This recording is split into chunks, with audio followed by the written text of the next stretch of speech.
Hey fearsome friends, and a big horror hug. I've got some great stories for you tonight. From blooded girls at your front door, to really weird friends, and scary dog park predators. So sit back, relax, and get cozy, comfy, warm. Because it's time to let your nightmares in.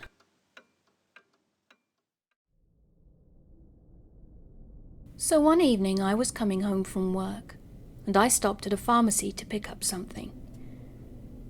As I was walking out of the building, some guy came up to me saying he needed a ride. Now normally I would have brushed him off, but for some reason I was feeling exceptionally generous that day. The guy looked like he was down on his luck, in some trouble, and just needed a quick hand to get back on his feet. After all, I would want someone to do the same for me. Plus the area we were in was considered pretty safe, so I let him into my car. The first red flag. This guy would not stop talking, and he had this nervous, anxious look in his eye. He clearly had something on his mind. Now I myself am not much of a talker, so his rapid speaking became glaringly obvious as the car started moving. Second red flag. This guy was trying way too hard to get my trust. He talked about how he went to church every Sunday, and he handed me a card for the particular church. He demanded we exchange numbers, and said that I was free to call him the next day. But the final red flag came a bit later. So this guy's story was that he needed a ride to his car, which had broken down on A Street. As I was driving though, I quickly realized this was a little weird. Why would you need a ride to a broken down car? But as we kept moving, he said that his car was actually on B Street, and then changed to C Street. At this point my heart sank and I started to panic. I had to get this guy out of my car as fast as possible. But where? It was already pretty late, and we were surrounded by dark neighbourhoods. The guy might have a knife or weapon on him. And then I realized that his directions had been guiding me closer and closer to a much sketchier part of town. The guy then pulled out his phone, muttered something inaudible on it, and then he said to me very loudly and sternly, "Okay man, we gotta pull up behind this Walmart. That's where the car is." I was thinking, are you kidding me? His car had gone from A Street to B Street to C Street, then to the deserted back of a Walmart in the middle of the night. Luckily though, I saw my chance. We were approaching Walmart from the side, so the entrance to the back and to the front are really close to each other. We went up to the back and he screamed, "Right here, man, right here." But I inched a little bit forward to the front entrance, as I had to wait a few seconds for some cars to pass. My heart was pounding at this point, and I was half expecting him to pull out a knife or a gun. The cars eventually passed and I drove up to the brightly lit Walmart front, with plenty of people walking about. The guy just opened the door and got out of the car without another word. He tried to help someone out, and almost get carjacked, or worse.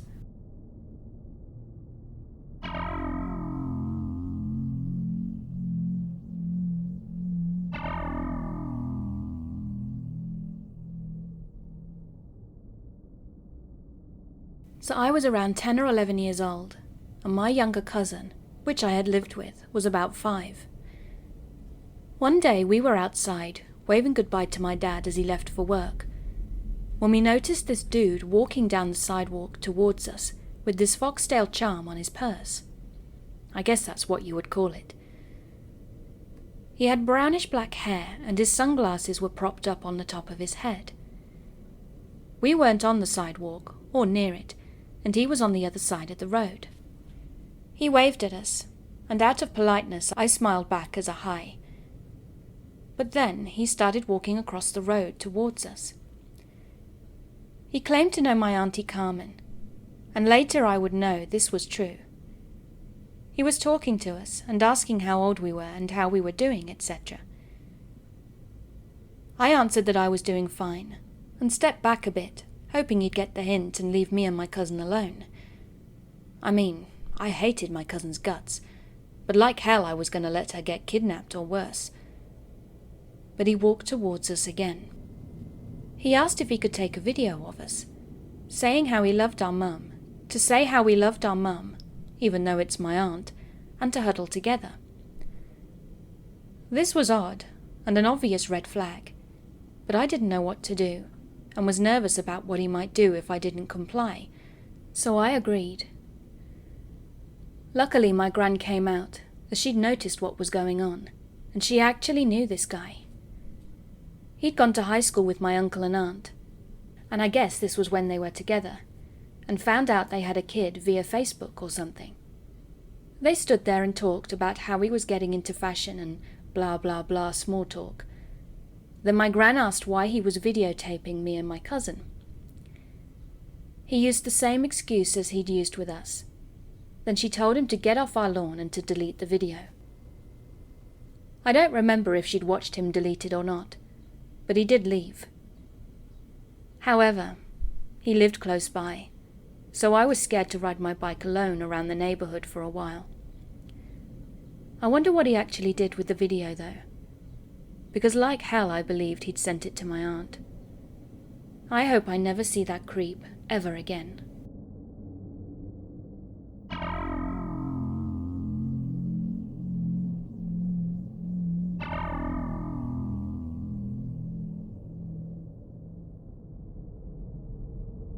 Currently, I'm a freshman at the second biggest party school in Wisconsin, so as you can guess, a lot of bad things tend to happen.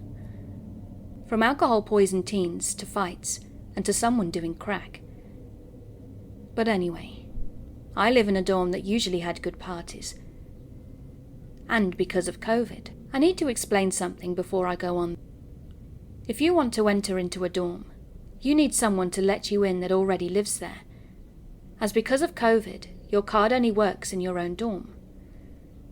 Also, the way these floor parties work is you're only invited to them if you're on said floor, so no floor 2s on floor 3s, etc.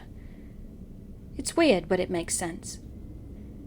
It was a Friday night, and we were all having a good time and doing our thing, when all of a sudden I saw this one kid in the corner of a hallway, just chilling. I didn't think too much of it. Shy people exist. But the thing is, I'm not the only one that had noticed him, and apparently he'd been talking to the girls at the party, asking them questions about who they were with and if they'd come alone or not. Also, if they wanted to take a sip from his drink. At this point, all the guys were told, and we realized that we should probably ask him a few questions. We started asking everyone if they knew who he was, and everyone we talked to said that they had no clue who he was and that he was there alone. At that moment we realized he wasn't supposed to be there. So my group of friends looked at him and we began to approach him. And that's when he suddenly took off and proceeded to go to the girls' side of the dorm and run. At this point we were screwed because we couldn't call the cops or RA because we had a lot of alcohol and a big crowd. But obviously you don't want a creep who no one invited on the girls' side of the dorm. Never a good idea. So now I and the boys started going through the floor, and when we'd gotten to the stairs, we noticed a head peek beyond the second floor door, and realized it was him. We ran after him, but we lost him. All we ever found of him was the red Solo cup he had that he was offering the girls. We took a whiff of it, and just by smelling it you could tell what he had in it. It was bleach and other chemicals, because I've smelt several different types of alcohol in my life, and nothing of that smelt like alcohol. We went back to the party and told everyone that there had been someone in the dorm who wasn't supposed to be there at all. And safe to say, we had security now, who checks everyone who comes in, and we never saw him again. We didn't report it either, as we'd be snitching on ourselves. I just hope he never goes to another party and pulls something like that again.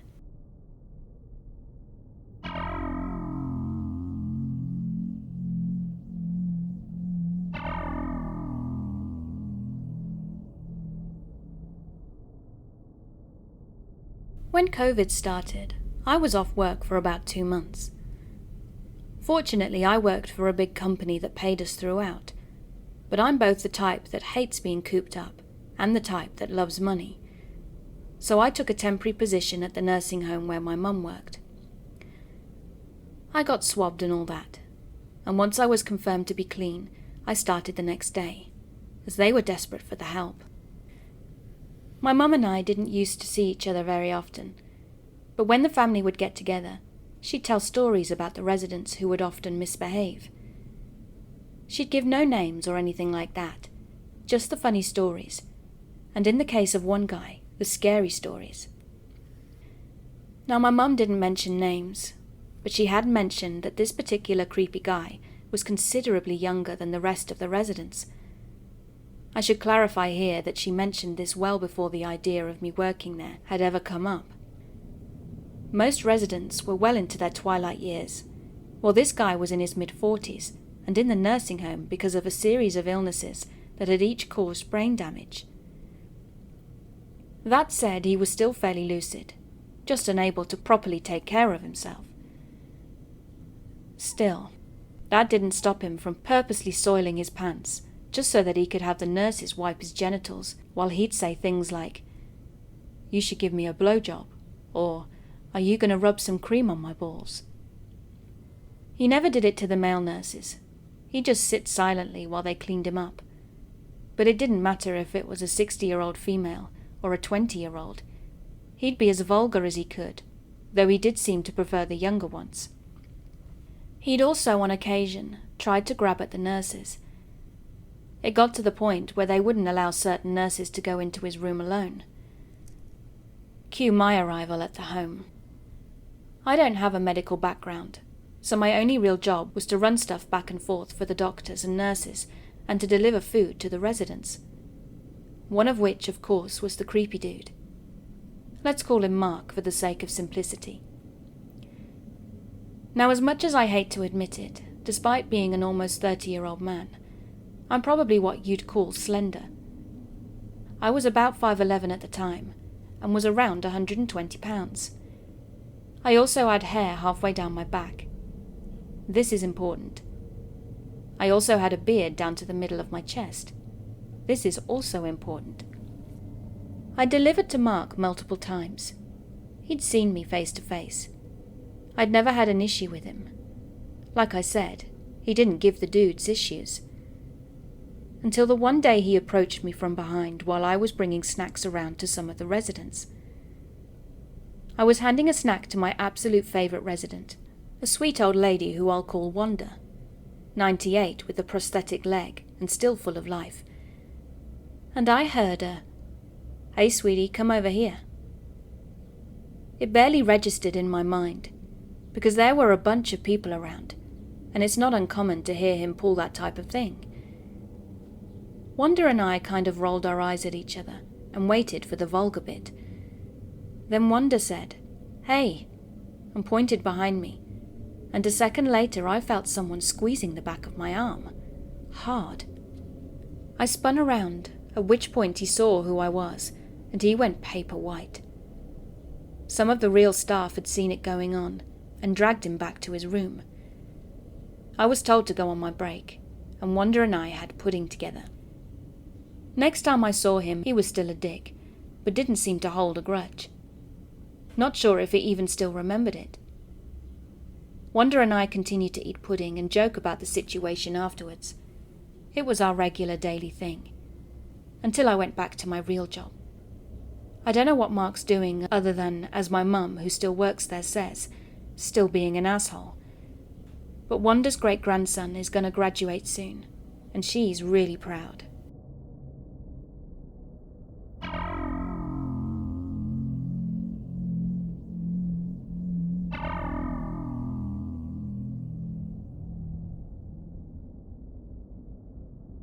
So I work overnight at a store, stocking shelves, etc. I'm a 25-year-old female, and when I first started, a guy around my age got hired a couple of months after me. He started hanging around another co-worker and I on break, and we eventually became friends, even hanging out alone on breaks sometimes. He seemed pretty normal at first, agreeable, and a good conversationalist. I was in a bad place mentally at the time, and having someone validate me felt nice, at first. But then he started getting touchy. I would eventually be telling him more personal stuff, and he would start to rub my back. I didn't want to be rude, so I didn't say anything, but then he would do it more often. I told him to stop, and he seemed to be sorry, until eventually just started doing it again. I was alone with him whenever it happened, and the look on his face when he did it was beginning to give off predatory vibes, and not like the friend I thought I had. Around the time he started doing this, he also confessed to me something he'd done in the past to a friend of his. He'd acted quite remorseful, and said him and the friend are civil now, and that it was a long time ago. I think he also cried a bit, if I remember rightly. Now, I'm generally a compassionate person who believes in second chances, so while this is something that set off more red flags, I still hung out with him a bit, although more distantly. It also didn't help that his general demeanour was one of a pitiful person. Nice act. He hung out with my boyfriend and I a couple of times, as he lives nearby, so we were kind of excited to have someone to hang out with at first. But he just kept getting weirder and weirder every time we hung out. He always seemed to be trying to subtly one-up my boyfriend in a sarcastic manner.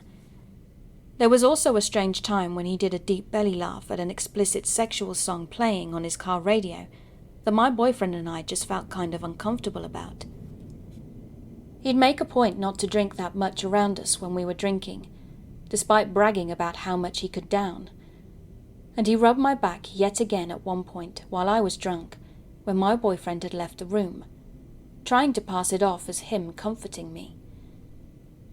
He generally tried to be flirtatious whenever my boyfriend left the room, and eventually for me enough was enough, and I cut him off, although I still had to work with him. This was last summer, and we hadn't even been friends for that long. But since then he has come in early every night to put out my work stuff for me, left me food and water and gifts, stuff that I've mentioned in conversations before, parked near me and waited for me to leave the lot so we could drive together. One time he waited half an hour to do this, as I was chatting with another co-worker. He's waited in front of his house for me to pass by him to get home. I have to turn onto his road to get to mine. He still says weird phrases my boyfriend and I used, texts despite being ignored. He's left a note saying, "You really do hate me," on my work cart after months of ignoring him. He's even written my full initials, which he remembers somehow, on a work cart in marker, and leaves the same one out for me every day. I always try to erase them, and I've even written "stop" on it once, but the next day I'll see that he's written them again. And whenever he walks by me, he looks sad or pissy. Managers have talked to him, and a report is going through HR right now, but I just hope he doesn't escalate. Despite being talked to, he still leaves the cart and stuff out for me, with some water, and rewrites my initials. He's so helpful and nice.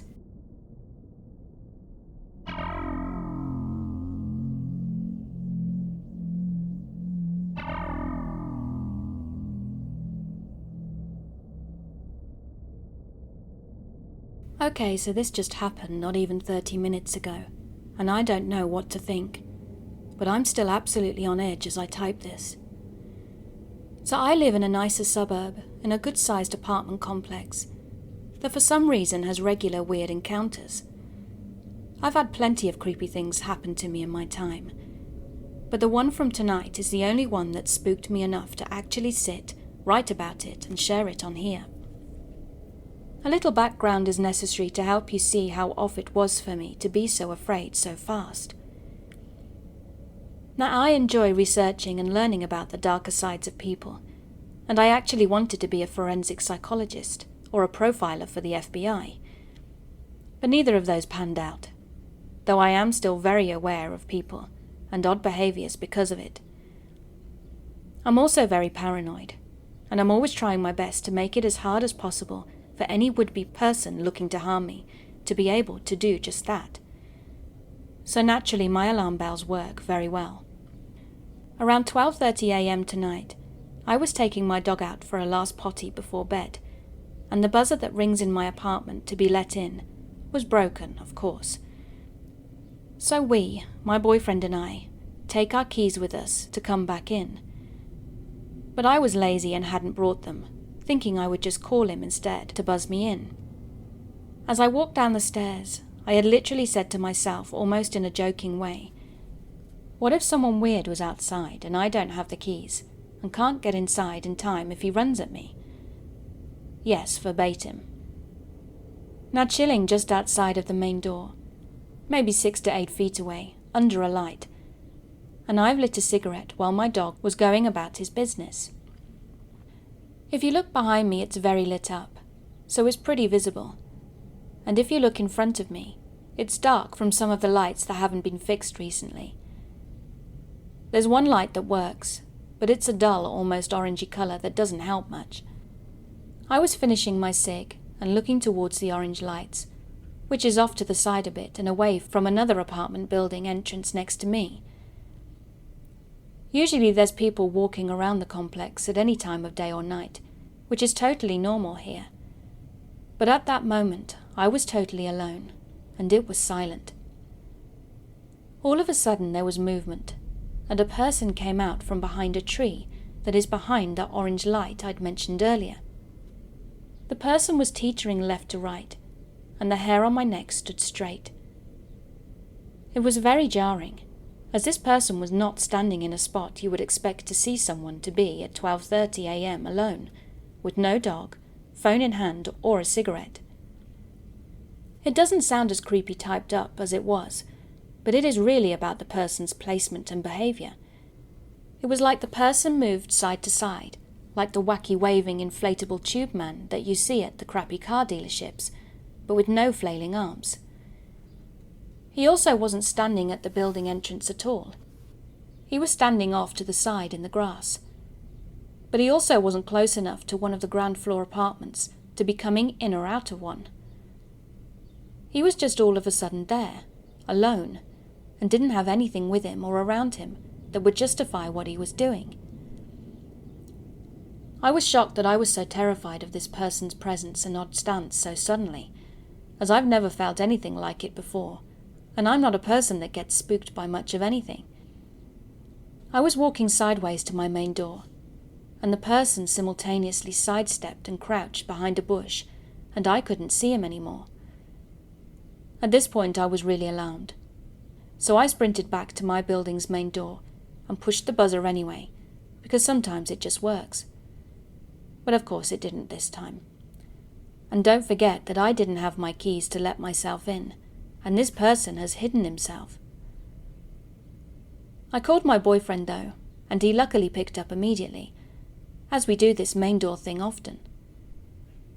I could barely say anything but, "Let me in now," over and over, as I was keeping my eye on the direction of where the man or person was. I was so afraid he was going to run at me at any moment, when the door buzzed open. And let me tell you that I flew up those steps. My boyfriend was waiting for me, as he'd heard something wrong in my voice on the phone. I bolted the door twice and went straight to the window to look, with my fight or flight still going through the roof. I didn't see anything, but my brain was still telling me to be alert, and I couldn't sleep. Now I know nothing happened to me, but my gut was absolutely telling me something wasn't right and that I was unsafe. I don't know what to think, but it worries me and I can't explain why. My dog is my right-hand man for most things, but he's a small 30-pound, 11-year-old husky mix and wouldn't save me from a squirrel.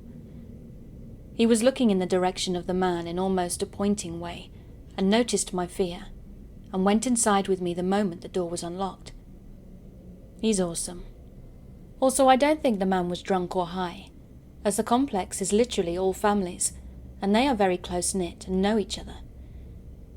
We watch out for each other in this neighbourhood, and we've never had drunks just walking around. If he was outside to pee or whatever, why wouldn't he be inside an apartment building instead? Something was just so off. And when I say this man was swaying, I don't mean drunk swaying as we have all done before. His feet were planted, and he was looking in my direction, erratically swaying.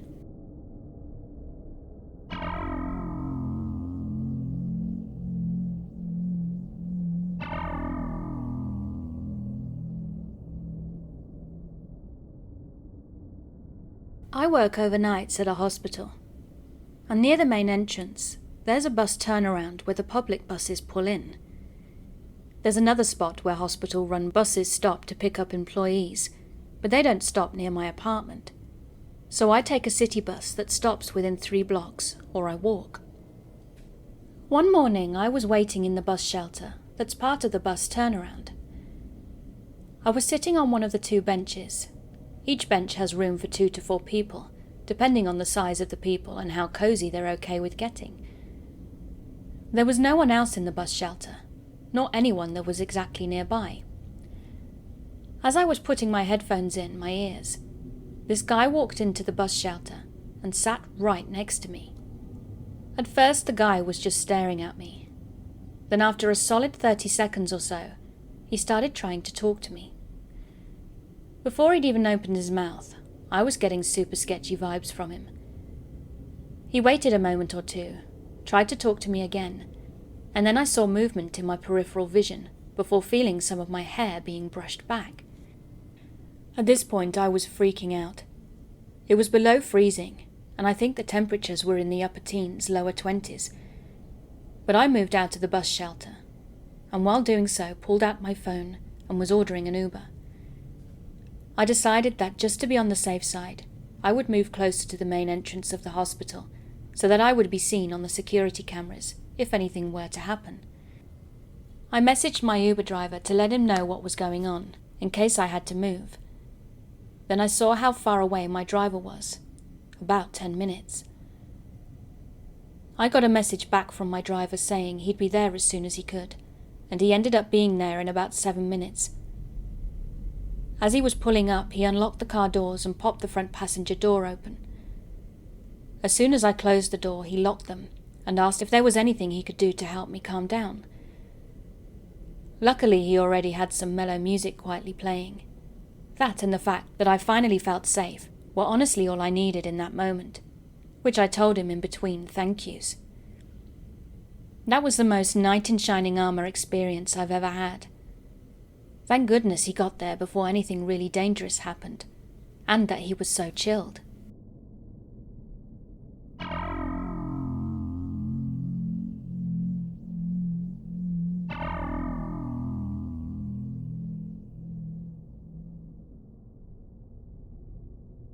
All this happened during my junior year of high school in New Mexico, USA, during 2006 to 2007.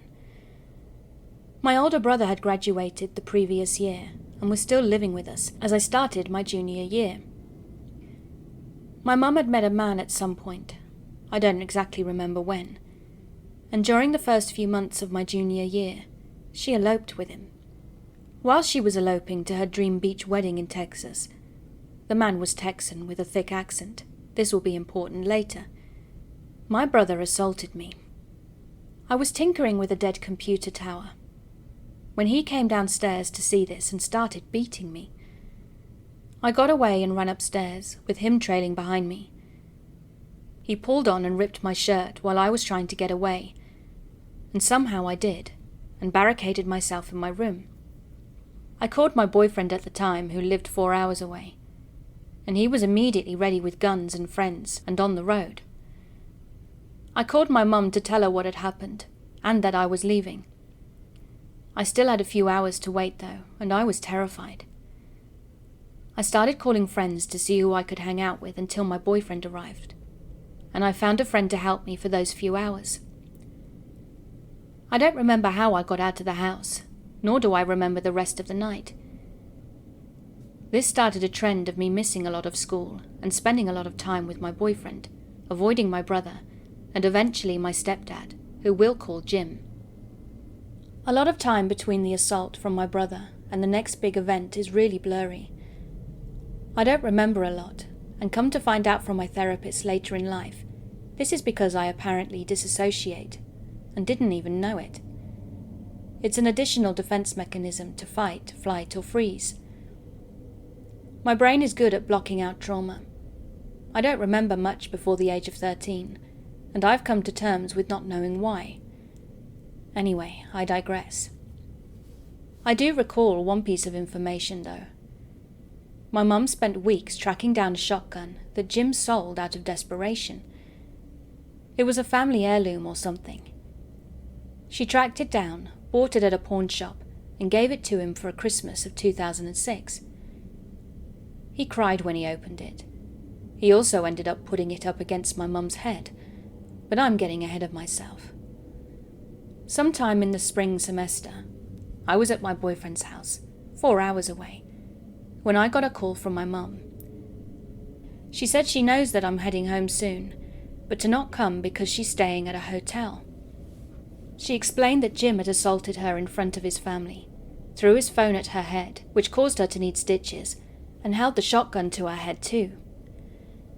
He was arrested at the house, but his parents witnessed the whole thing, bailed him out, so my mum went into hiding. I got home, well, to the hotel in a nearby town, and this is where my mum explains further that the assaults have been happening for a while, and it always happened when I was at my boyfriend's, and that she'd hidden it. She also told me that Jim's sisters stayed in the hotel with her for a day or two. Not sure why. My mum and I planned to stay there for a bit, though, and until what, I'm not sure anymore. We told nobody where we were or what was going on. This was my mum's idea. But my grades were suffering. Counsellors had no idea what was happening with us, and I now realise how mad this whole thing was. One night in the hotel, we were hanging out on our respective beds, watching TV, when the room phone between us rang. My mum muted the TV and we watched it ring, glancing at each other. We didn't answer. Instead, we let it finish and my mum called the front desk. The room was so quiet, I could hear the whole conversation, and I will never forget it. "Hello, how can I help you?" "Did I just get a phone call?" "Yes, you did." "Was it from a man?" "Yes." "Did he have a Texan accent?" "Yes." My mum was visibly shaken and asked, "Where did the call come from?" "Another room in the hotel." My mum paused before saying, "Call the police." "Call the police?" "Yes, please call the police." I don't remember exactly what happened after that phone call, but I do remember hiding between the two beds on the floor with our old cat. We were on the first floor with our cars right outside the window. My mum said that this was to keep an eye on them, but I now think this was also a dumb idea. We had no idea if he still had the shotgun or not, so we were just hoping he didn't know where we were. After what felt like forever, the police knocked on the door. The knock was so startling but so relieving when they announced that they were the cops.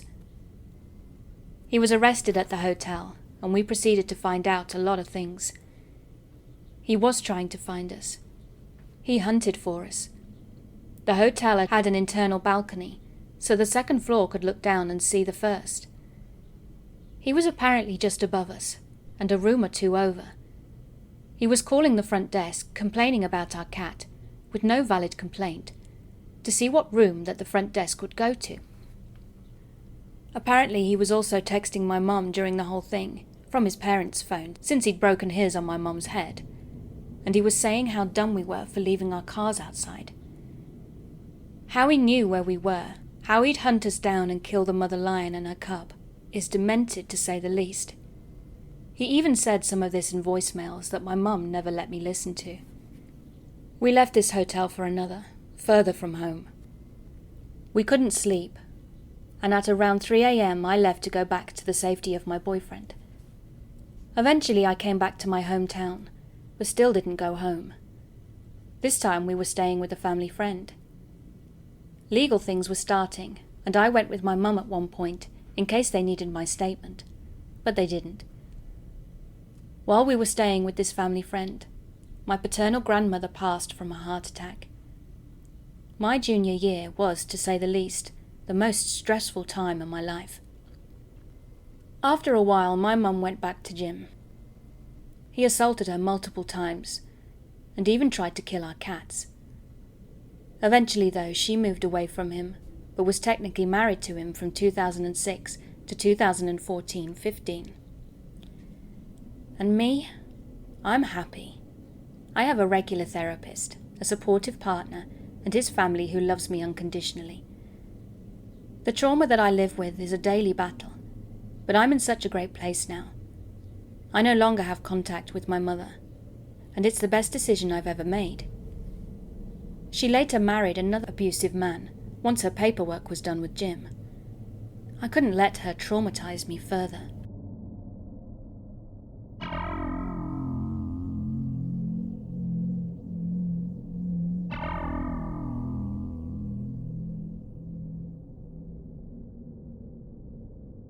No, I wasn't really even scared or creeped out by this, but it certainly was a weird encounter. So one night at around 12 a.m, my boyfriend and I wanted to quickly run into the gas station to grab some water and a phone charger. We pulled in expecting it to be already closed, but we tried our luck anyway. I told my boyfriend to just go to try the doors, as it still had a lot of lights on, and I stayed in the car on my phone, reading TMZ or something like that, thinking he was probably in there by now. Then suddenly he came to the car, opened the door and said, "I'll explain later, just hold on." I thought, what the hell are you talking about? And went back to reading whatever BS article I was looking at and didn't really pay attention. He then came back again and began to tell me about a girl that needed help. He said she was getting into the car, and I said, "What?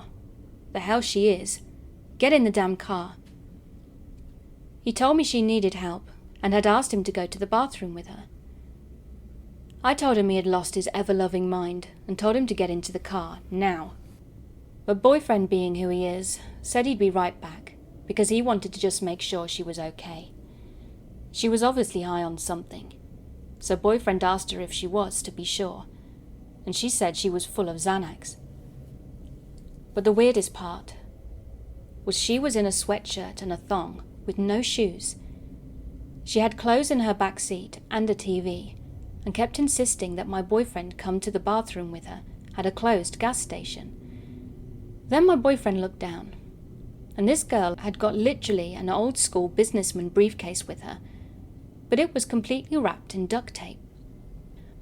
I was trying to get my boyfriend to just forget about her and get in the car, as I appreciate that he's a good man and wanted to help, but you just never know.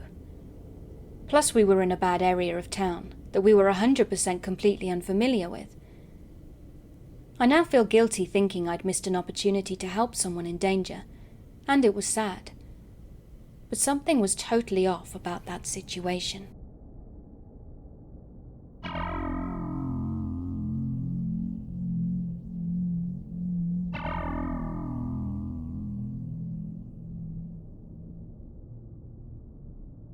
So this happened this morning, and I wanted to write it all down before I forget the details. Let me preface the story with a little background information. I am a college student, majoring in engineering, and I'm currently away from school on a co-op rotation with a major company. My company is headquartered in a larger city, and I am working at a smaller site just north of HQ. I live in a small township in the suburbs, a gated apartment complex, and a very nice area with very low crime rates. I regularly go on jogs with my music on full blast and my dog at my side, and we walk around at night because by all accounts it's a very safe place to live, and I always felt very safe here. That is until today. I woke up and got ready for work like normal. When I got in my car, not only was it basically frozen over, but I noticed I was low on gas. I decided not to risk it and filled up before work. Once my front and back windows defrosted, just enough for me to see, I drove a block down the road to my usual fill-up spot. It has lots of pumps and usually isn't packed, and it's super close to my apartment. They also usually have lower prices than other gas stations in the area. So I pulled into the parking lot, and there isn't another car anywhere, save for a semi-truck parked by the doors and employee cars around the side. All the pumps were open, so I pulled up to the farthest right pump and hopped out. As I was swiping my card and doing all that fun stuff, another car pulled up. I didn't get a great look at it, honestly, but it wasn't shiny or new. I barely paid any attention until the car stopped at the pump on the other side of my own. You know how the pumps are double-sided?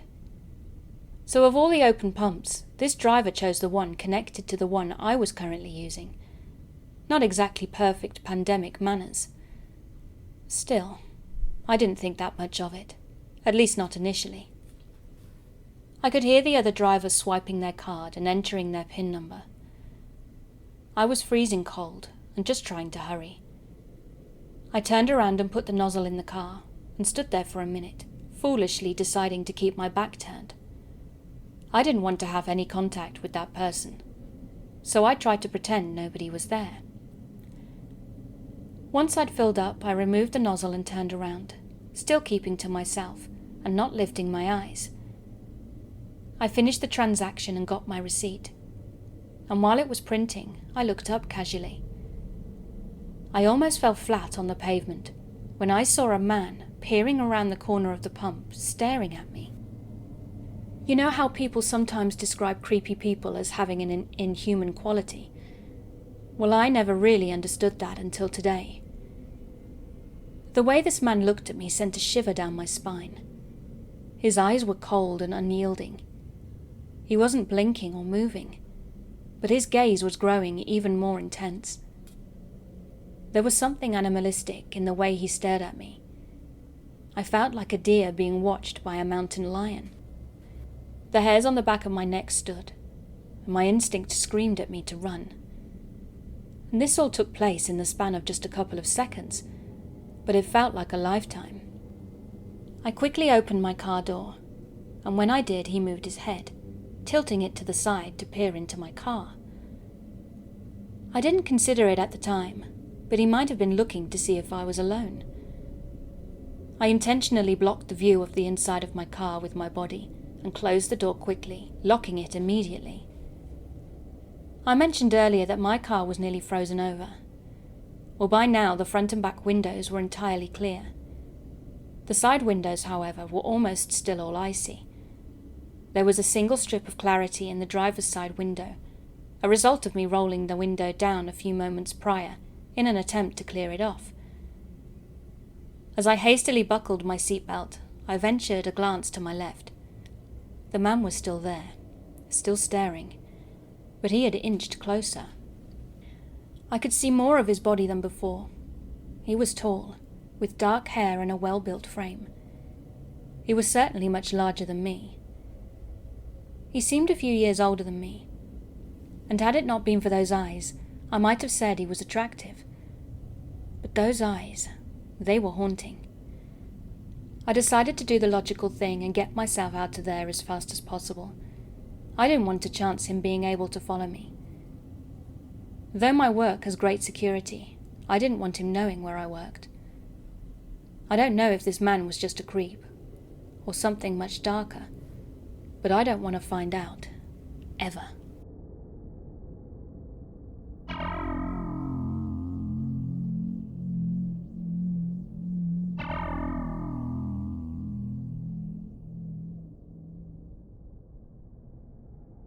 So this happened about 3 to 4 weeks ago. I live in Oklahoma, so daylight savings takes our sunset from around 7 or 8 p.m. to about 5:30 or 6. And during the winter months, if you're out past 5:30, you're in near darkness, other than street lamps. I live in a rather nice area, up and coming if you will. To my east is a city that was just like my own little piece of home, some 20 to 30 years ago. It has since filled out though, hit its prime, and died down, meaning it's full of drugs, homeless, etc. I live between 3 different places somewhere in the middle of nowhere, and we're a bunch of neighbourhoods, churches, and convenience stores just outside the city limits. Our high school is surrounded by farmlands, but our neighbourhoods are all fast food and parks, and is overall considered a safe place to live. And you get called spoiled if you say you live there, because mansions surround the lower to middle class homes. I work at a vet clinic about 2 to 4 blocks from my house. Quick to work, quick to home. It's handy. Now I live with my parents, as I'm a 17-year-old female, and usually I have a ride from them, as I myself don't drive. I'm a kennel tech for reference, which means I take care of all the dogs and cats, clean the floors and counters, wash dishes, do laundry, and take out all the trash. So I'm usually there so long that I lock the place up. I work what's considered a night shift, but I'm usually only there till 7:30 at the latest, when we close our door at 6. For later in the story, every door and window in our building is made of bulletproof glass, because we get dogs of upwards of 200 pounds come in, and it took one broken window for the doctor to decide we were getting something safer and less suable. Like I said before, I live in Oklahoma, so daylight savings hits us hard. It's always dark when I leave, even if I get off at like 5:45. One night after a particularly long shift, I left absolutely pooped. Our kennels and runs were filled to capacity, and Greg, who no longer works with us, had dropped his shift and not told anybody. So I, a 17-year-old girl, 5'3", with an addiction to sugar and caffeine, chugged 3 monsters and told my boss I'd do it on my own, hoping to impress her. Big mistake. I ended up there till around 8. Late as hell for anybody working as a kennel tech for a vet clinic that treats only cats and dogs, and stops taking walk-ins at 5 p.m. So when I'd finally finished, I do last rounds, tell the dogs and cats good night, start the last load of laundry in the dryer, and make my way out. I clock out, set the alarm, lock the deadbolt, and take 2 steps before I see 3 dudes loitering about 300 feet away at our mailbox. Keep in mind this is a residential area. There is nothing but neighbourhoods. There was absolutely no reason for anybody to be at the clinic. There's a perfectly good convenience store and CVS just down the street for that. For some additional context, the area is slowly losing its spoiled rap, because they're building apartments all around. To anybody that owns a home and has to pay taxes, or keep an eye on property value, apartments are an absolute nightmare. They bring down value and area safety for good reason, though some of you will very much argue with me on this. The moment the first apartment building opened, assaults, kidnappings and sex trafficking reports shot up like the 4th of July.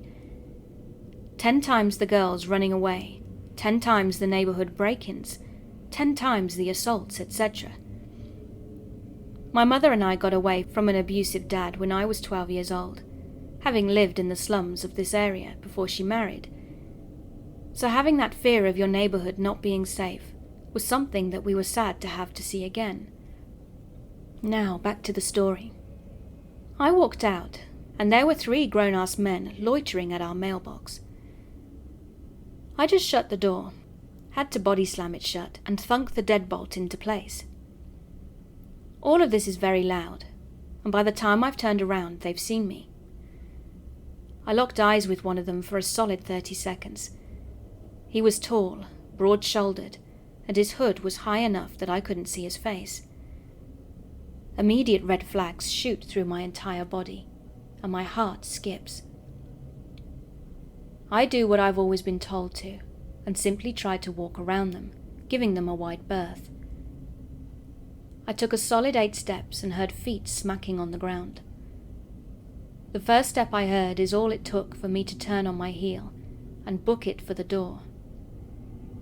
My key was clutched in my hand Wolverine style, because that's how I walk home with it, thank goodness. So I fumbled with the lock for a moment, and finally undid the deadbolt. I slipped inside and felt my heart drop out of my ass when one of them snatched at my sleeve just as the door slammed on his fingers. I've never been so relieved to hear someone scream in pain and be so happy that the door, I think, weighs 300 pounds. I didn't enter the building gracefully, promptly tripping through the threshold in my desperate attempt to remove him from my sleeve, though he wouldn't have been able to hold on to it for the weight of the door, even if he'd gotten a grip. And I face-planted the floor. I immediately started to have a panic attack, hyperventilating and sobbing as I tried to get away from the door as fast as I could on all fours. I freaked out even worse when I saw blood on my hands and the floor. I'd cut my lip open on one of my teeth and smacked so hard on the ground I busted my eyebrow. At this point the alarm was blaring, dogs were barking, and these 3 men were banging on the back door's window, thank God for bulletproof glass, and screaming obscenities at me. I have never felt such fear and seen such evil intent than in the eyes of the guy in front of the trio, looking at me through the glass like I was a mouse to eat, while he screamed that I was a whore and would get what was coming to me. In my incomprehensible and panicking state, I never turned off the alarm. I just curled my ass under the counter and sobbed until they stopped about 15 minutes later. I guess right about then was when the cops showed up, because if you don't turn off the alarms in 30 seconds or less, it alerts the alarm company, which alerts my boss, who tells them whether to turn off the alarm or send help. I was found completely unresponsive to sound or light, and from what I'm told, wigged out when a police officer touched me. I don't remember anything after crawling under the counter, and my memory starts again when my parents got there. They caught the 3 of them buying finger splints at the CVS 2 blocks away, because apparently the one in the front who tried to snatch my sleeve broke 3 fingers in our big-ass door. Another also kissed concrete like I had our tiles, which isn't important, but afterwards I found it mildly amusing. Even POSs are clumsy. I ended up getting 2 stitches in my lip and a staple in my eyebrow. I later learned that apparently they'd been watching me for at least a week. They pulled the surveillance tapes and found out they'd been waiting at the side of the clinic almost every day, but never did anything because I'd either had a ride home or 2 of my bosses stayed and chatted until 30 or 40 minutes after we closed. All 3 had warrants out for their arrests, for drug charges and assaults. One was even linked to multiple car break-ins in the area. None will be walking the streets anytime soon, though I have their court dates in my calendar notifications because I've been asked to testify in court as a witness and victim to assault. Since I had to get stitches, I agreed.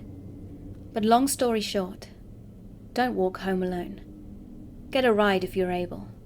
Always check before leaving a building, and never try and walk around. Just go back inside.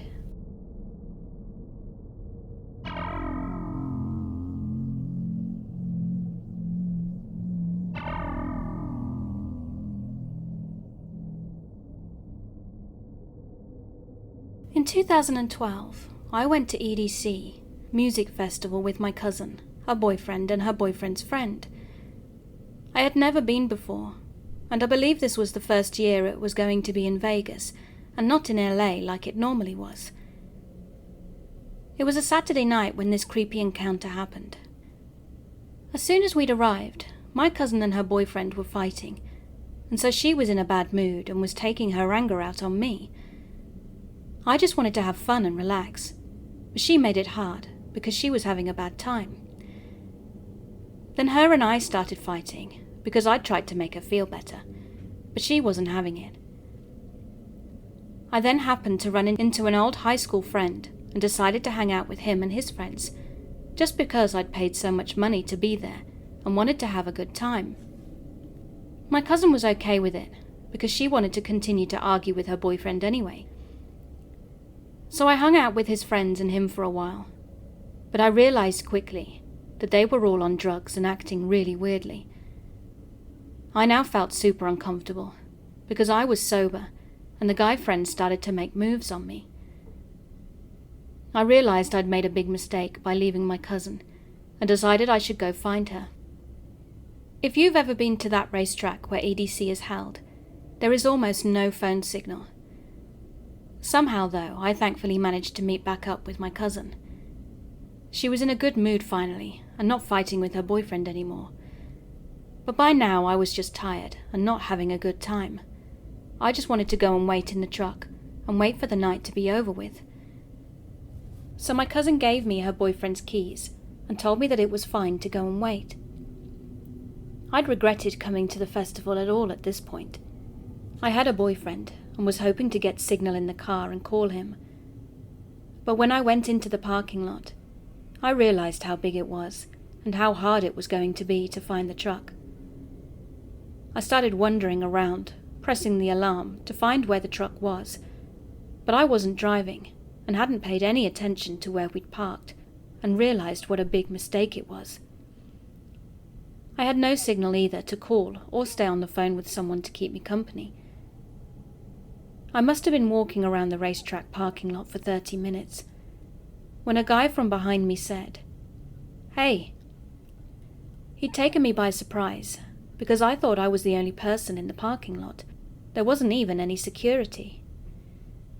He had a black backpack on and a bunch of candy bracelets on his wrist and asked me if I was alone. I started to panic and told him that no, I was with my cousin. He then started looking around and even looked behind the cars that I was standing near, then said, "Really? I don't see anyone else." My heart dropped and I had the gut feeling something really bad was going to happen to me. I remember closing my eyes for a moment, thinking please don't let whatever is going to happen hurt. I just hope it doesn't hurt. All of a sudden I heard car alarms going off and a crowd of people walking towards the cars. I quickly turned and the guy was gone. He'd literally vanished within moments. I was so confused. It now looked like everyone was leaving. It turned out there were high winds and they were afraid the stages would get messed up and ruined, and the alarms were people trying to find their cars, which obviously made it harder for me to find the truck again. But my cousin managed to find me sitting by a fence in the parking lot crying. Of course she was angry with me, because they couldn't contact me, and I had the keys, and they'd been waiting by the truck for a while. I always wondered if it was a thing for guys to wait in the parking lot to find unsuspecting victims to do who knows what. Has anyone else had an experience meeting a creepy person lurking in the parking lot at a festival?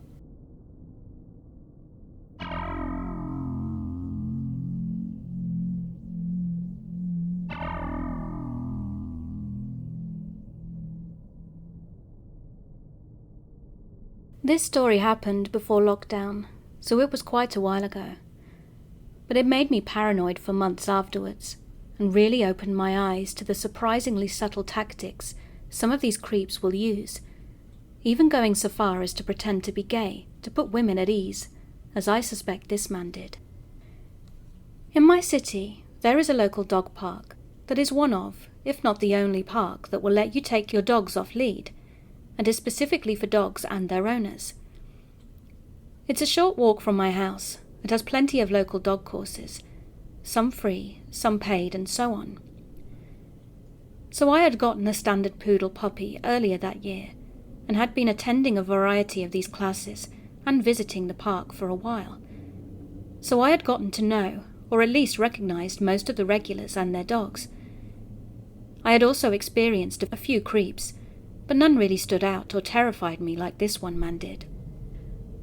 I arrived at the park around 4 p.m. after work, and other obligations that I usually did, and let my doggies off the lead. We were throwing some toys, practicing some training, and saying hello to the other regulars, who were also starting to arrive. Typical stuff. When after a while of walking around, I sat down on one of the benches on a small hill overlooking the park.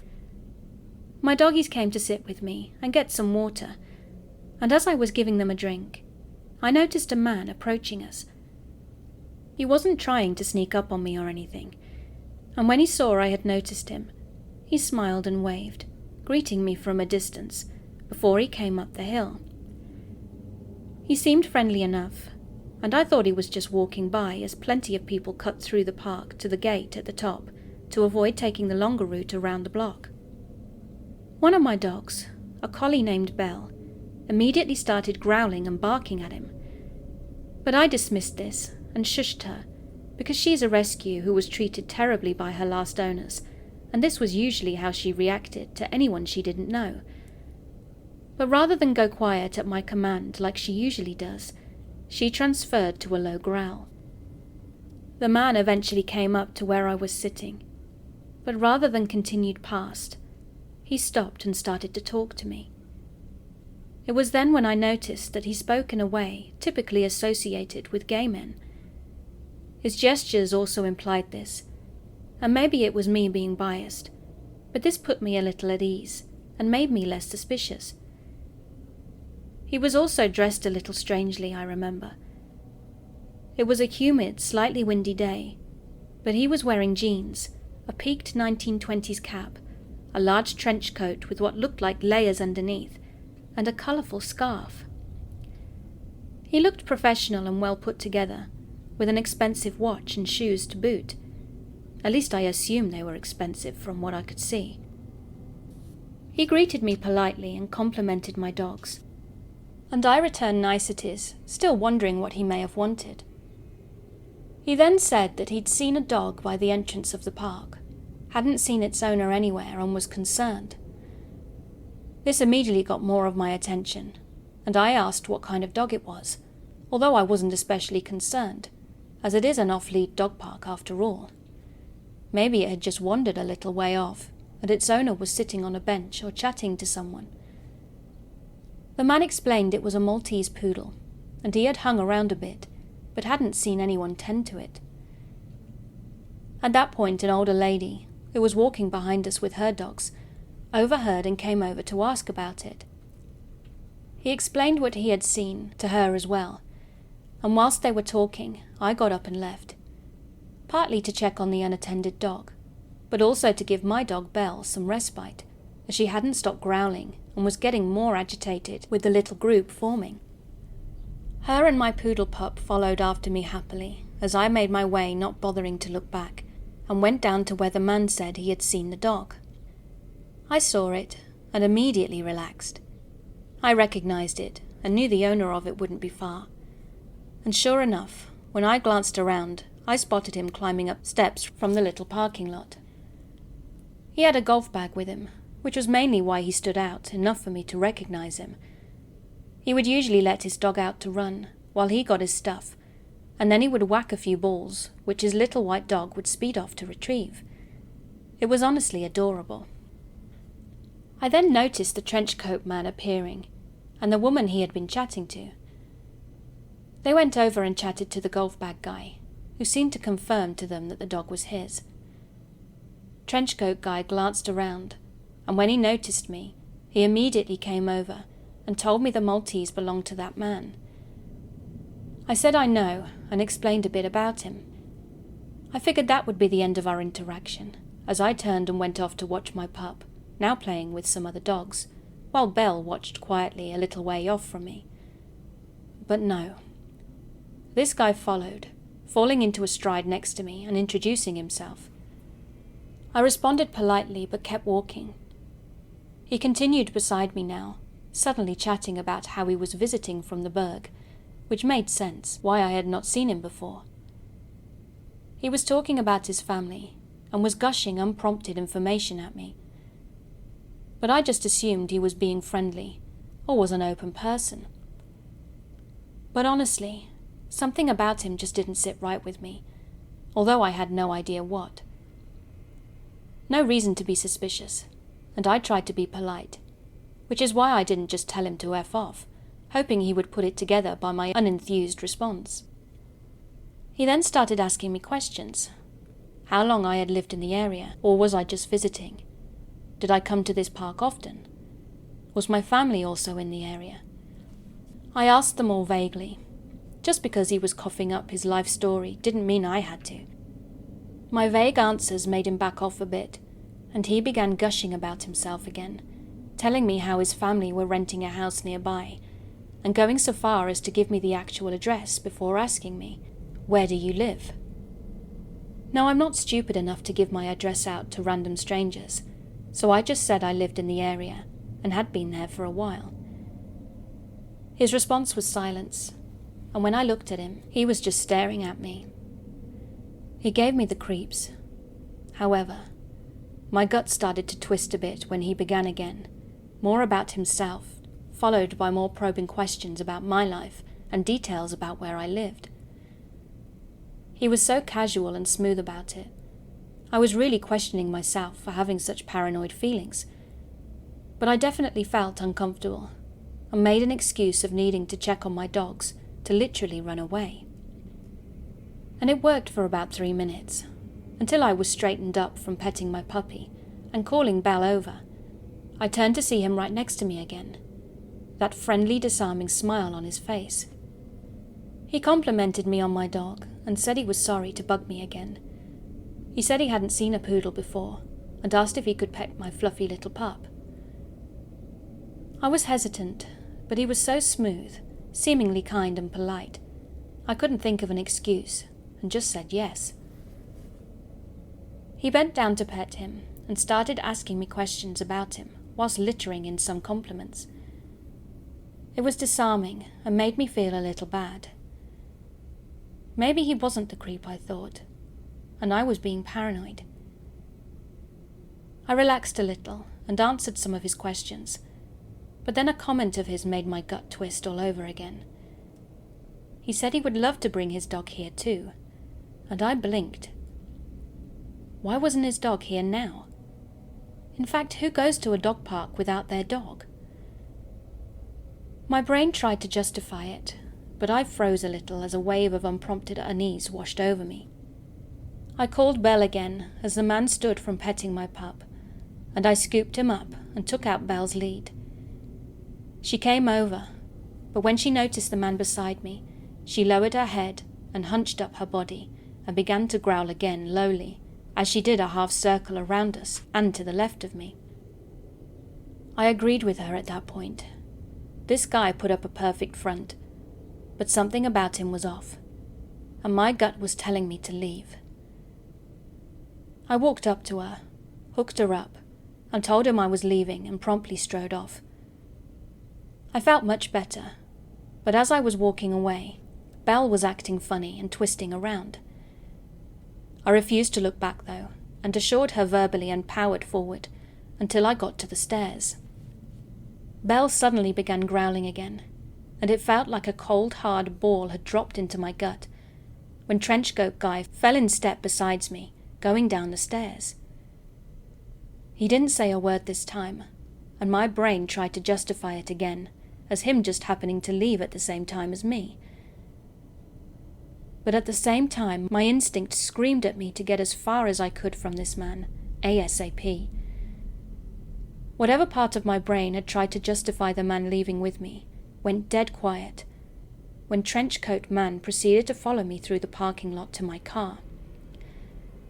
I panicked and finally broke into a run, and scrambling to get out my keys, I could hear his steps speeding up behind me. So I leapt to my car and popped Belle and my pup in, glancing up to see Trenchcoat Guy now walking up to me and blocking my exit. The smile was now gone from his face, and I was scrambling to get into my car. Then my hero, a true gift from above, intervened. Trenchcoat Guy froze when my hero, car guard, who had rounded the corner after us and who must have noticed me running away from this creep, yelled out to him.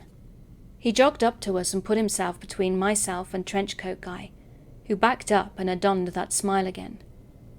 That seemingly kind and innocent smile that now sent shivers through me.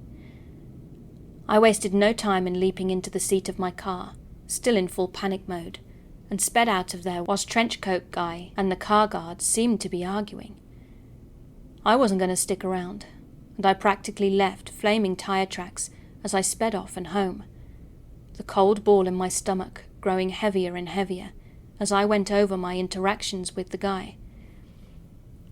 Speaking like a gay man to make me feel at ease, seeming to be worried about a lost dog to endear himself to me, willingly offering up personal information about himself to try and get me to open up to him.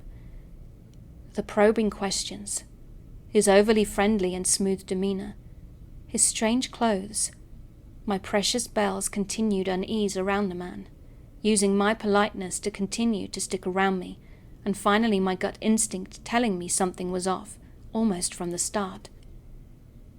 Whoever that man was, he was a predator. And worse, he had been so discreet and subtle, he had made me question my instincts about him from the start. I had encountered plenty of flat-out creeps, some of which had attempted to follow me home. But this man, and how he acted, filled me with an unfathomed sense of fear. He was unassuming, cunning, and intelligent in his approach, which showed a carefully thought-out plan to get to me or other women.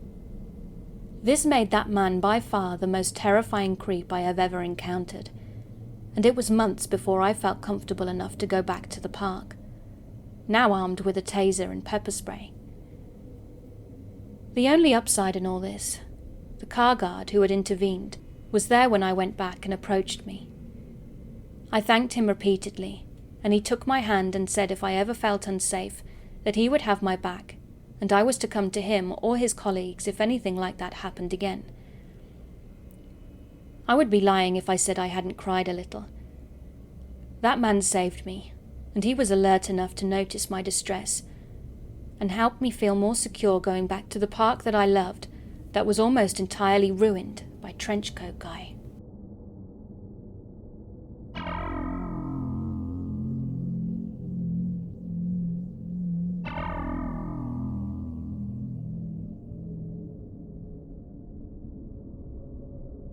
This happened when I was no older than 14, and when I used to train athletics. Now in my hometown, there is a stadium with 2 entrances. One is on the side where the streets are busier, and usually there are always people around. And the second entrance, on the other hand, was not nearly as busy. So that morning I was on my way to the stadium, and it was foggy.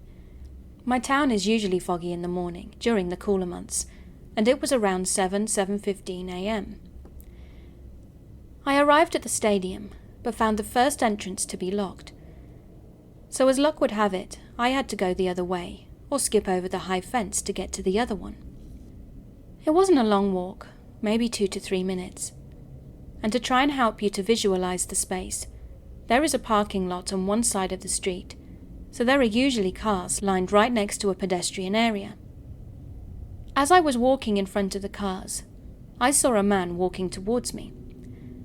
Something in his demeanour spooked me, but I thought I was just being paranoid, because I was usually scared to walk to that entrance alone. But just in case, I walked behind the cars, so I'm walking on the street, and thought nothing more of it. However, he did the same. I went back to the pedestrian area in front of the cars again, and he did the same again. I then went behind the cars again, and he followed my lead. So now I was definitely spooked, but my brain was thinking about the training as well. I didn't want to be late. I had been late a couple of times before that, so didn't want to anger my coach. So I didn't turn around to go in the other direction. Stupid, I know. As I was trying to think what my next move should be, I saw the man was looking right at me. I could also see that there was a woman walking just across the street. So I took my chance and crossed over, walking in the same direction as her, which is opposite direction of the entrance. As I felt my heart pounding, I turned my head to look for where the man was, and I could see him looking at me from across the street. I could see that he was kind of angry, but he continued walking and didn't stop. He didn't cross the street either. After maybe 50 or 60 meters, I figured it was safe to go back, so I changed my direction for the final time and went to my training. Luckily this time he didn't follow me. Maybe he wasn't trying to do anything at all, and it was all in my head. But I was very scared, and I will never forget it.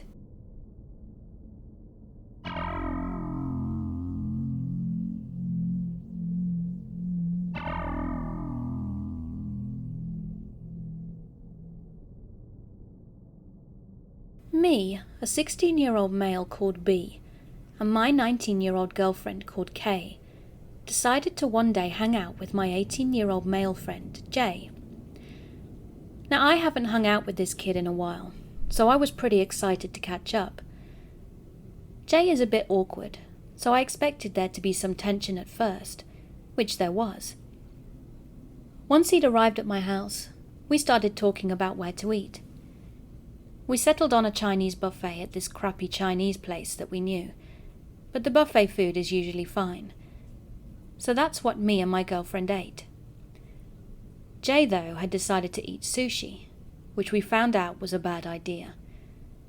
And this is when I started to feel really uncomfortable. It was like a really gloomy feeling. Later, when we got back to my house, my girlfriend took a bath and left me and my friend alone in my bedroom. No matter what I did, it was really awkward between us, and I didn't know how to calm the mood. He kept on whispering to himself and yelling at random points, usually when he was alone in a room. But whenever he would do this, I could never understand what he was saying. So we were chilling on my couch when he suddenly said he needed to throw up. So I led him to the upstairs bathroom, as my girlfriend was taking a bath in the downstairs one. But when he was throwing up, he was yelling again, but I still didn't know what he was saying. After he came out, he apologized, and I thought everything was all good. We went back downstairs, and my girlfriend was done with her bath, so we all started hanging out in my room. But then he started gagging, so my girlfriend started trying to find something he could throw up into, because he wasn't going to the bathroom. This is the moment when I started feeling something weird was going on. It felt like a really dark and ominous feeling, almost demonic, actually. Now, I have a weak stomach, so I went upstairs and sat outside for a while. I started having a panic attack before I'd gone up the stairs because of this overwhelming sense of fear, but I had no idea why. My girlfriend cleaned up everything and helped him clean his clothes. Then throughout the rest of the night, he kept talking to himself, and there was just a really dark feeling coming from him.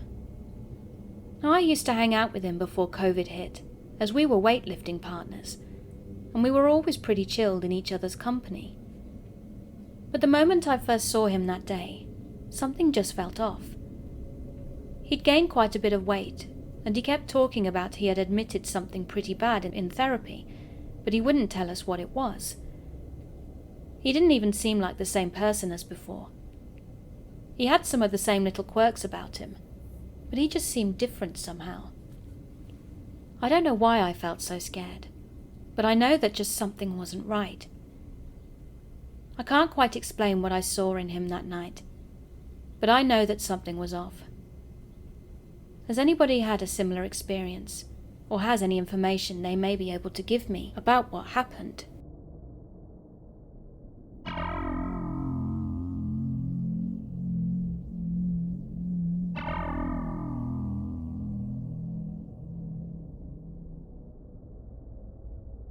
So my fiancé and I have been on the lookout for a kitten to accompany our 3-month-old kitten that we have already. We searched and searched, until one day he said to me, "Let's look on Craigslist." So we did. We found the perfect one, but the only problem was it was 2.5 hours away. It was around 10:30 p.m. when I inquired about it. I know it was late, but almost immediately I got a response. She sounded very nice over text and asked to see where I lived so that she could feel okay about the kitten coming to us. She also insisted on going to their house.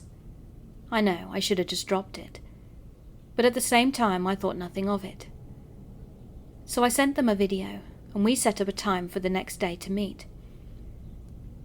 The next day came and I wasn't going to take my fiancé, but he insisted on coming with me because he wanted to be my protection, just in case anything happened. as it is Craigslist. So we set off on our 2.5-hour drive, and on our way I was texting this girl that we would get there on time, and she responded, "Great, see you then." So we arrived, me in the driver's seat and my fiancé in the passenger seat with the window down. I texted the girl to say we were there, and I got no response. I called, but still no response. I ended up calling 5 times and sending numerous texts, all in the course of an hour, and still no response. I then went up to the house and knocked on the door, but nothing, although there was a car in the driveway. We'd gotten there at 6:30 and had waited until almost 8, but nothing. Then the neighbour came out, asking us what was wrong. I said we were here to meet someone about having a kitten, and she said, "A kitten?" "Yes," I said. "It was an ad on Craigslist." "No one has kittens here, though," she said. I showed her the ad, and then she continued, "Oh, I know them. They're really sketchy. They don't own any cats. I helped them move their furniture just yesterday." So I said, "Well, on their ad it says that they have to get rid of their kittens as their new place doesn't allow pets." "That's impossible, though. I have a dog and so does the next door over." I immediately found this creepy and assumed the neighbour was also in on something. It was all just too weird, and I was starting to feel anxious. I thanked her and left along with my fiancé, and literally, immediately when we pulled out of the street, I got a text from the girl saying, "I'm just now getting your messages. Something must be wrong with my phone. Did you still want the kitten or not?" I didn't answer, and we headed back home. What I don't understand, though, was they weren't going to get any money from me, but they had asked me to show up, not knowing I'd be with my fiancé. I don't know, I just had a bad feeling about it. What did they want from me?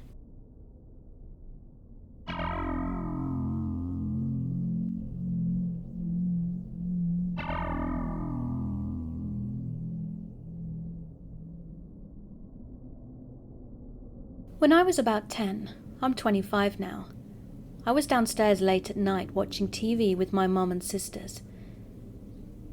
After a while, everyone decided to head off to bed, and I was left alone downstairs.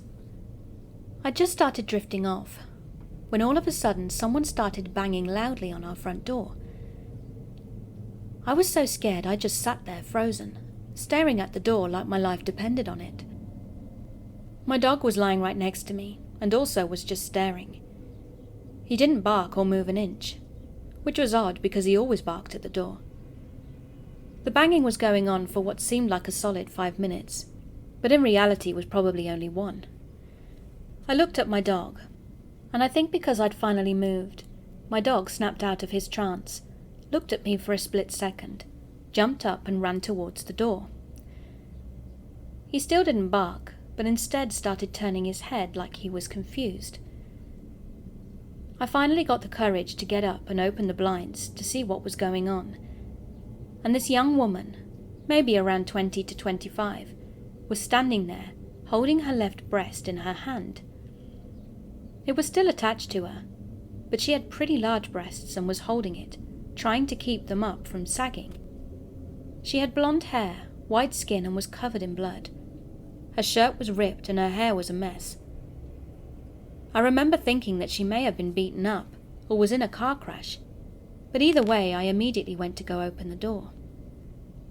As soon as I went to unlock it though, my mum, out of absolutely nowhere, slammed her hand on the door and locked it again. I had no idea she'd even come down the stairs, let alone walked up behind me. I was so focused on the door and on this woman that when she slammed her hand it was almost as if it had knocked me back into reality. The reality that I shouldn't be opening the door for strangers in the middle of the night. I looked up at her, and I could feel my eyes were wide, and I think I even started crying. She put her hand on my shoulder and moved me away from the door, then yelled, "Who is it?" through the door. The girl yelled back that her boyfriend had beaten her up, and they lived in the apartments across the street from us. We lived in townhouses in a cul-de-sac, and our unit was all the way in the back where you would start the turn. We were the first unit in the row, but where she'd pointed out, where her and her boyfriend's place was quite a ways away from us, and you'll see how I know that in a minute. My mum asked her name, and she said something that sounded like Brittany, maybe Bethany or Stephanie or something like it. I saw my mum hesitate to open the door, but after the girl yelled, "Please help me," my mum opened the door, stepped out and pulled it closed to shut, but not completely. I cracked the door behind her to make sure she was okay, and also to see what was going on. The woman that we'll call Bethany kept thanking my mum and asking to come in because she was scared her boyfriend was going to come after her. My mum refused and explained that she couldn't let her in because of the safety of her 4 kids, but said she would sit out there with her. My mum yelled at me to grab the phone and call the police, so I did. Then my mum started asking her what had happened and what specific unit she lived in. She pointed towards her unit and told my mum the building number and her unit, which was B. A little later, a silver SUV pulled up, and she ran towards it yelling, "That's my sister," and just jumped in. The car sped off without another word from her, or a single word from the sister. My mum looked back at me confused, and came back inside and shut and locked the door. We just stood there and looked at each other. I asked my mum about the police, and she said she would wait for them downstairs if I wanted to go to bed, but I was too scared to leave her, so I waited with her. Once they'd arrived, my mum explained what had happened, and the officer said she did the right thing not letting her inside. The weird thing is, though, that my dog never barked, not until the cops knocked on the door. They also explained that they'd been receiving similar calls like that in the area recently. The next morning, as we all packed up to go to the grocery store, and as we passed the building the woman said she lived in, you could tell the apartment was empty, like no one had been living in it. Maybe they just didn't have any furniture or anything, but it was still weird. He never came after that night, and we never saw her or the SUV again. Bethany or Stephanie, I hope you're okay if this was real, but also if it's not. Don't ever knock on my door again.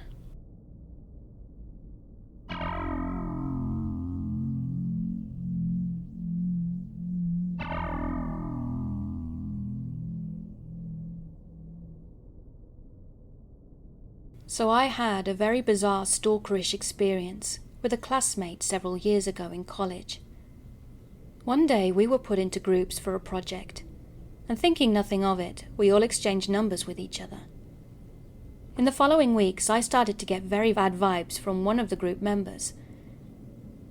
At first I had thought he was just a normal guy, but as time went on, things got really creepy.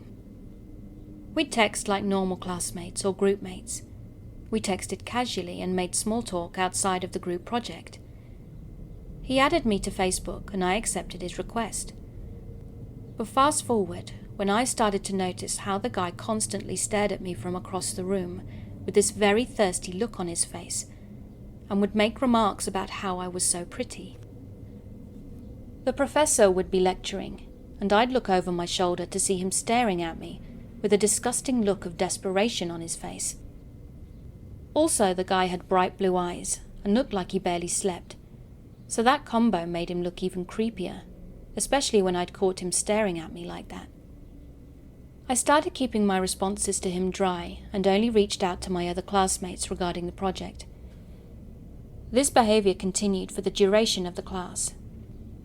Finally, when the class was over, I decided to block his number and delete him off Facebook. I thought I was done with him, but I was wrong. The next day, I got a friend request from a very creepy account with a creepy-looking man on the profile, riding a carousel horse. It was odd, and literally gave me the chills. Then a few weeks following that incident, I started getting calls from an unknown number. I picked up and said hello, only to be greeted by a male voice that sounded like they were trying to make it deep on purpose. They told me they were outside my house and were watching me. I immediately froze, my heart pounding. Then they went on to make sexual remarks, and that I should undress, etc. I realized then that the voice sounded very familiar. I knew without a doubt that it was my classmate that I had blocked. But unfortunately at the time, I didn't know how I could prove it. I had called the cops and also threatened to call the cops thereafter. These calls went on for about a year, until I finally changed my number. I haven't heard from him since, but years later there was a break-in at my house where I had to call the cops again. To this day I don't know if the incidences were related or not. I'm just glad that he's gone. The sheer terror I felt from those calls. I wouldn't be surprised if he had a history of rape and sexual abuse.